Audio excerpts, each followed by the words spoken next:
Romeo और Juliet की प्रेम कहानी तो आपने सुनी है, पर ऐसी रोमियो जूलियट की कहानी आपने भी कभी तजुर्बा नहीं किया होगा। 50 साल पहले जूलियट के नाम लिखा एक खत जब किसी के हाथ लगता है, क्या राज छुपाए रखे हैं ये खत। Hello everyone, welcome back to my channel movies tribe. दोस्तों, आज की पेशकश में है American movie letters to Juliet. Movie के डायरेक्टर है गैरी विनिक और IMDb रेटिंग 6.5 है। तो वीडियो को शुरू करते हैं। कहानी को पूरा एंजॉय करें। एक्सप्लेनेशन अच्छे लगे तो चैनल सब्सक्राइब और नोटिफिकेशन बेल को हिट पक्का से करें, और इंस्टाग्राम में भी फॉलो कर सकते हैं जिसका लिंक डिस्क्रिप्शन बॉक्स में है। आपका साथ, आपका मोटिवेट करना ऐसे वीडियोस लाने में हमें बहुत प्रोत्साहित करता है। न्यूयॉर्क शहर जहाँ रहती है सोफी, जो कि काफ़ी अरसे से एक न्यूज़पेपर कंपनी में काम करने के बाद अब वो अपना राइटर बनने का सपना पूरा करना चाहती है। विक्टर, सोफिया का फियांसे, जो कि पेशे से एक शेफ़ है और जल्द ही एक रेस्टोरेंट खोलने वाला है, जिसके लिए बिजनेस के सिलसिले से उसे इटली जाना है। उनके रिश्ते को लगभग 1.5 साल हो चुके हैं और शादी से पहले इसी मौके पे सोफिया भी फ़िलहाल के लिए काम से छुट्टी लेकर विक्टर के साथ इटली घूमने जाने के लिए बहुत उत्साहित है। दोनों निकल पड़े, लेकिन जैसा उसने सोचा था वैसा कुछ नहीं हो रहा। विक्टर की हर मीटिंग में सुबह से शाम तक उसे बोरियत होने लगी। इटली में वरोना जैसे रोमानी शहर में होकर भी वो दोनों कहीं घूमने नहीं गए, ना ही विक्टर को कोई दिलचस्पी है। फिर एक दिन दोनों ने तय किया, चूँकि विक्टर के पास ज़रा भी वक्त नहीं, इसीलिए सोफी अकेले ही इस सुंदर से शहर की खोज में निकलेगी। इस खूबसूरत इटली में बसा वेरोना शहर, जो मशहूर है ऐतिहासिक प्रेम कहानी रोमियो जूलियट के लिए, और यहीं पर है वो बैल्कनी जहाँ खड़ी जूलियट को रोमियो देखा करता था। जब सोफी वहाँ पहुँची, उसने देखा सभी लड़कियाँ अपने प्रेम से जुड़ी परेशानी जूलियट के नाम एक लिफाफे में लिख रही है। सभी भावुक है, कुछ रो भी रही है। पहले तो सोफी को ये बहुत आकर्षक लगा और वो इसके बारे में अपने डायरी में लिखने लगी। तभी उसने देखा एक लड़की आकर उन दीवारों पे लगे सारे खत निकाल कर ले गई। सोफी को यह देख बड़ा अजीब लगा। वो भी उसके पीछे पीछे चल दी। पहुंचकर उसने देखा वहाँ 3 और औरतें हैं। सोफी ने पूछा, आप इन खतों को वहाँ से क्यों ले आई? ये तो बिल्कुल वैसा हुआ जैसे किसी की मांगी हुई मन्नत के सिक्के को कुएं से उठा लाना। उस औरत ने हंसते हुए कहा, दरअसल हम जूलियट के सेक्रेटरी हैं। हम उनके खतों का जवाब लिखकर उन्हें भेजते हैं। वो डोना है, जो 51 साल से शादीशुदा है। परिवार और पति संबंधी सवालों के जवाब वो देती है। फ्रेंचिस्का एक नर्स है, जो उन्हें जवाब देती है जिन्होंने अपने किसी को खो दिया हो। ये मारिया, जिसका भरा पूरा परिवार है, जिसमें उसके 12 बच्चे और 29 नाती पोती है, तो वो उस तजुर्बे से लिखती है। और मेरा नाम इज़ाबेला, मैं उनके बीच के झगड़ों कहासुनी को सुलझाने में मदद करती हूँ। पहले उन्हें लगा कि सोफ़ी कोई इंग्लिश ट्रांसलेटर है, जिसका उन्हें 2 हफ्तों से इंतज़ार था, पर सोफ़ी ने उन्हें बताया कि वो सिर्फ एक राइटर है। उन्हें सोफ़ी से मिलकर अच्छा लगा। घर जाते वक्त इज़ाबेला की माँ अपनी बेकरी से उसके लिए कुछ पैक करके देती है। होटल पहुंचकर सोफ़ी विक्टर को सारी बातें बताने के लिए बहुत एक्साइटेड है। विक्टर कुछ ऐसा है कि वो उससे प्यार तो करता है, पर उसकी बातें पूरी ध्यान से नहीं सुनता। उसने सोफ़ी की बात को बीच में ही रोककर पूछा कि ये बेकरी का सामान तुमने कहाँ से खरीदा? पता चलने पे कि ये इज़ाबेला की माँ ने दिया है। अगले ही दिन दोनों फिर वहाँ गए, क्योंकि विक्टर एक शेफ़ है। वो हमेशा ऐसे रेसिपी की तलाश में रहता है।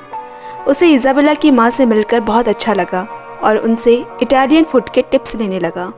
इसी बीच सोफ़ी इज़ाबेला के साथ उन खतों को इकट्ठा कर रही होती है। उसे दीवार के दरार में भूरे लिफाफे में बंद एक पुराना खत मिला, जिसमें लिखा है, जूलियट, मुझे रास्ता दिखाओ। मैंने लॉरेंजो से वादा किया था कि हम भाग चलेंगे, क्योंकि मेरे माता पिता हमारे रिश्ते के लिए कभी राज़ी नहीं होंगे, पर मुझ में इतनी हिम्मत नहीं। वो मेरा इंतज़ार करता होगा और मैं किसी कायर की तरह यहाँ से भाग रही हूँ। मुझे माफ़ कर देना, तुम्हारी क्लेयर। ये खत उन दरारों में 50 सालों से छुपी हुई थी, जिसे आज सोफ़ी ने ढूंढ निकाला। खत पढ़कर सोफ़ी को लगा, देर ही सही मगर मुझे इस खत का जवाब देना चाहिए। सबने इसमें हामी भरी। क्लेयर को जवाब लिखने के साथ सोफी ने उसी का लिखा 50 साल पुराना खत भी भेजा। सोफी ने विक्टर को भी बताया। विक्टर को कुछ दिनों के लिए एक वाइन ऑक्शन के लिए दूसरे शहर जाना है, इसीलिए उसने सोफी से कहा, अगर तुम्हें यहाँ अच्छा लग रहा है तो कुछ और दिन उनके साथ बिता सकती हो। सोफी जूलियट के सेक्रेटरी के साथ है। तभी एक नौजवान लड़का उसे ढूंढने आया जिसने क्लेयर स्मिथ, उसकी दादी को वो खत लिखा है, पर उसके चेहरे से लग रहा है कि वो ज़रा भी खुश नहीं है। उसे लगता है उन्हें 50 साल पहले जवाब चाहिए था, पर अब नहीं, और वो अपनी दादी को अकेला नहीं छोड़ सकता, इसलिए खुद उनके साथ आया है। दूसरी तरफ सोफी को यकीन ही नहीं हो रहा कि क्लेयर इतनी दूर लंदन से एक खत की वजह से यहाँ आई है। नीली आंखें, चेहरे पे सिलवटें। 65 साल की क्लेयर जब सोफी से मिली तो उसने उसे शुक्रिया अदा किया। फिर सोफी उसे जूलियट के सेक्रेटरी से मिलाने ले गई। वहाँ बातों बातों में क्लेयर ने लॉरेंजो की दी रिंग दिखाकर कहा, मैं तब यहाँ कॉलेज की छुट्टियों में अपने पेरेंट्स के साथ आई थी। लॉरेंजो यही पास में रहता था। वो पहली नज़र का प्यार था। हमने साथ कुछ अच्छे पल बिताए। मेरे यहाँ आने का एक ही मकसद है, लॉरेंजो से माफ़ी मांगना। वो यहीं सियाना में रहता था। मैं कल उससे मिलने की कोशिश करूँगी। चूँकि विक्टर यहाँ नहीं है, कुछ सोचकर सोफी ने कहा, क्या मैं भी आपके साथ चल सकती हूँ? उसे देखना है कि आगे क्या होगा, और हो सके तो उसे लिखना भी, जिस पे क्लेयर ने कोई आपत्ति नहीं दिखाई। अगले दिन तीनों साथ एक अनजान सफ़र पे निकल पड़े। हालांकि चार्ली को ये सब बिल्कुल अच्छा नहीं लग रहा, पर फिर भी वो दादी के साथ हर वक्त है। सोफी और क्लेयर में लॉरेंसो को लेकर, विक्टर को लेकर काफ़ी सारी बातें हुई। सोफी ने खुद के बारे में भी बताया। उसकी माँ उसे 9 साल में ही छोड़कर किसी और के साथ चली गई थी। तब से सिर्फ वो और उसके डैड हैं। अब जैसे जैसे वो नज़दीक पहुंच रहे हैं, क्लेयर उन रास्तों को पहचानने की कोशिश कर रही है। कुछ धुंधली, कुछ ताज़ा यादें लिए वो उस घर पहुंची जहां लॉरेंजो बार्तोलोनी तो उन्हें मिला, लेकिन ये वो नहीं जिसे क्लेयर ढूंढ रही है। चार्ली नहीं चाहता कि उसकी दादी को दुख हो। क्या पता लॉरेंजो उसे भूल चुका हो, क्या पता वो मर चुका हो, क्या पता वो जैसा सोच रही हो वैसा कुछ भी ना हो। पर क्लेयर सोचती है, जब वो लंदन से इतनी दूर यहाँ आई है तो वो पहले से ही मायूसी में हार नहीं मानने वाली। सोफी भी उसका साथ देने को तैयार है। हौसलों में तो कोई कमी नहीं, लेकिन दिक्कत इस बात से है कि लॉरेंजो बार्तोलोनी नाम यहाँ बहुत आम है। इंटरनेट से निकालने पे लॉरेंजो नाम के यहाँ कुल 74 लोग हैं, पर इतने लोगों के पास जाना मुमकिन नहीं। फिर सोफी ने क्लेयर का वही रिंग लेकर मैप पे एक घेरा बनाकर कहा, आपका लॉरेंजो हो ना हो इसी घेरे में कहीं होगा। अगले दिन भी उनकी तलाश खत्म नहीं हुई। लॉरेंजो नहीं मिला। सोफी और चार्ली की शुरुआत से ही अनबन चल रही है, इसीलिए रात में खाने के टेबल पे क्लेयर उन दोनों का सुलह करवाने के लिए चार्ली को अपने बारे में कुछ बताने को कहती है। सोफी को यह जानकर आश्चर्य हुआ कि चार्ली एक वकील है जो मानव अधिकार और ज़रूरतमंदों के लिए लड़ता है, क्योंकि शुरू से ही चार्ली किसी अकड़ू बाप की औलाद की तरह बर्ताव कर रहा था। अगले दिन भी उन्हें लॉरेंजो नहीं मिला। दिखाना ना चाहते हुए भी अब धीरे धीरे क्लेयर मायूस होने लगी। रात में क्लेयर खाने पे भी नहीं आई। सुबह भी वो देर तक सोई रही। चार्ली के पूछने पे सोफी और वो दोनों आज साथ घूमने निकले। चार्ली के पेरेंट्स की एक कार एक्सीडेंट पे मौत हो गई जब वो सिर्फ 10 साल का था, और तब से वो अपनी दादी के साथ है। उसने उसे अपनी गर्लफ्रेंड पैट्रिशिया के बारे में भी बताया, जिससे उसका ब्रेकअप हुए 1 साल हो चुका है। सोफी ने कहा, वाकई तुम जो अपनी दादी के लिए कर रहे हो वो काबिले तारीफ है। दिन के अंत में उसने अपनी डायरी की एक झलक उसे पढ़ने को दी, जो चार्ली को बहुत पसंद आई। ऐसे ही एक एक कर दिन निकलने लगे। वो दोनों अब काफ़ी सारा वक्त साथ गुजारने लगे। और फिर अगले दिन लॉरेंजो की तलाश उन्हें कब्रिस्तान ले गई। दादी बिल्कुल सहम सी गई। उनको दुखी देख चार्ली सोफी पे बहुत नाराज़ हुआ और कहा, अब ये सब बंद करो। एक बार वो लॉरेंजो को खो चुकी है, फिर दोबारा क्यों उनके दिल को ठेस पहुंचाना। तुम ये कभी समझ नहीं पाओगी, क्योंकि तुमने किसी को खोने के एहसास को महसूस ही नहीं किया है। सोफ़ी बिना कुछ कहे चली गई। तब क्लेयर ने उसे बताया, तुमने अपने माँ बाप को खोया है, पर तुम्हें पता था कि वो तुम्हें बेइंतहा प्यार करते हैं, लेकिन सोफ़ी की माँ ने उसे अपने जीते जी छोड़ दिया। किसी के दर्द को कम मत आंको। शाम को क्लेयर सोफ़ी के पास आई ये जानने कि वो ठीक तो है। क्लेयर का उसके सर पे हाथ फेरते ही सोफ़ी के मन का बांध टूट गया और वो रो पड़ी। अगली सुबह बहुत ही ईमानदारी से चार्ली ने सोफ़ी से माफ़ी मांगी। ये सफ़र अब ख़त्म होने जा रहा। क्लेयर सोफ़ी का शुक्रिया करती है। सोफ़ी भी कहती है ये सफ़र वो कभी भुला नहीं पाएगी। जाने के पहली वाली रात चार्ली पेड़ के नीचे लेटा है। सोफ़ी भी उसके पास आके लेट गई। चार्ली ने कहा, शायद मेरी ही वजह से दादी अब लॉरेंज़ो की तलाश छोड़ रही है, पर क्या तुम्हें लगता है कि वो सच में कहीं है? हाँ, सोफ़ी ने कहा, पर हम इस तरह उसे ढूंढते नहीं रह सकते। हर तलाश को एक दिन ख़त्म होना पड़ता है। फिर चार्ली ने कहा, मुझे ऐसा लग रहा है जैसे ये सफ़र एक लंबी छुट्टी है और मैं वापस नहीं जाना चाहता। एक लम्हे के लिए दोनों बहक गए और एक दूसरे को किस करते हैं। दूसरे ही पल खुद को संभाल कर सोफ़ी वहाँ से चली गई। ऊपर अपने कमरे से क्लेयर ये सब देख रही है।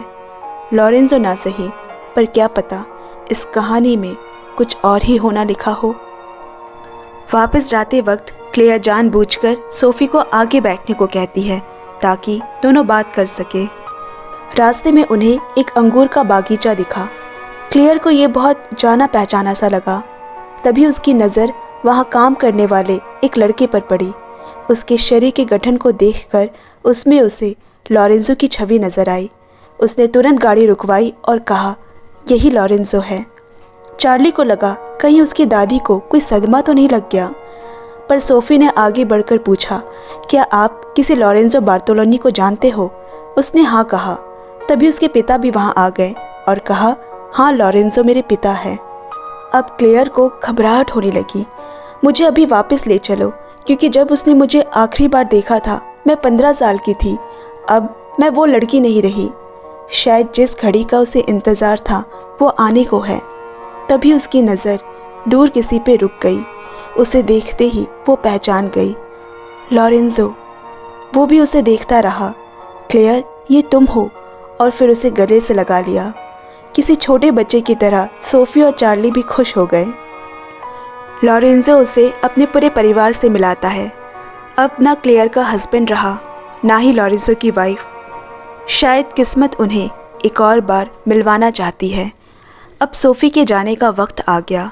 चार्ली किस करने के लिए उससे माफ़ी मांगता है, लेकिन उसकी आंखें सोफ़ी की आंखों में कुछ और तलाश रही है। उसके कहे शब्द और आंखों से बयां लफ्ज़ एक दूसरे से मेल नहीं खा रहे। सोफ़ी बिना कुछ बोले उसे गुड बाय कहकर चली गई। क्लेयर को मालूम है चार्ली अभी कैसा महसूस कर रहा। वो कहती है, मेरी तरह तुम 50 साल मत इंतज़ार करना, क्योंकि ये सोफ़ी तुम्हें कहीं और नहीं मिलेगी। फ़ौरन चार्ली गाड़ी लेकर सोफ़ी के होटल पहुंचा, लेकिन वहां उसे विक्टर के साथ खुश देख बिना कुछ कहे ही वापस चला आया। छुट्टियां ख़त्म हो गई। सोफ़ी ने ऑफिस ज्वाइन करते ही बॉस को अपनी लिखी कहानी दिखाई और वो उसे छापने के लिए तैयार भी हो गया। यह विक्टर के रेस्टोरेंट की तैयारी भी पूरे ज़ोर पर है। सोफ़ी की कामयाबी के लिए वो बहुत खुश तो है, लेकिन सबसे पहले कॉपी उसने विक्टर को दी थी, जो उसने आज तक नहीं पढ़ी। यही छोटी छोटी बातें सोफ़ी बार बार नज़रअंदाज कर देती है। कभी कभी उसे लगता है जिस तरह वो विक्टर के हर काम में रुचि लेती है, विक्टर उतना ही ज़्यादातर खुद में रहता है। प्यार इन छोटी छोटी चीज़ों का ही नाम है।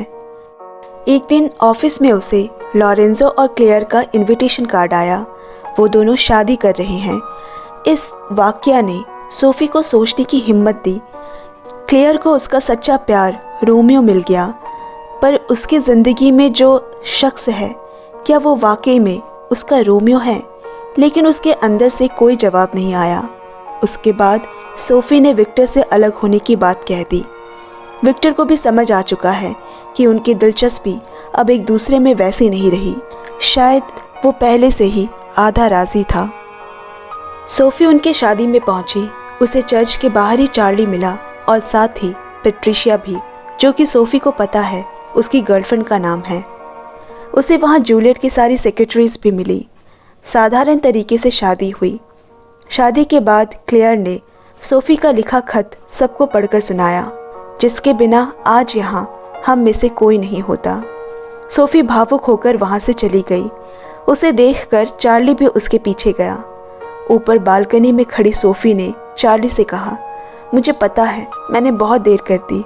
अब इन बातों के कोई मायने नहीं, क्योंकि तुम अब पैट्रिशिया के साथ हो। पर मैं यहाँ एक सरफिरा ख्वाब लेकर आई थी, तुम्हारे साथ ज़िंदगी गुजारने का, जो अब नहीं हो सकता।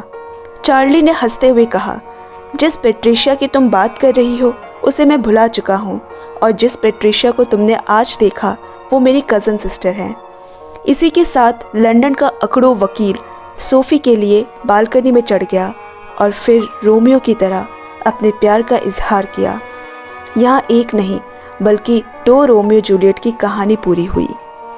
अगर आपकी ज़िंदगी में अभी तक आपका रोमियो या जूलियट नहीं आया तो ज़रा बालकनी से झांक कर देखिए, शायद वहाँ कोई आपके इंतज़ार में हो। दोस्तों, आज की एक्सप्लेनेशन आपको कैसी लगी कमेंट में ज़रूर शेयर करें और चैनल को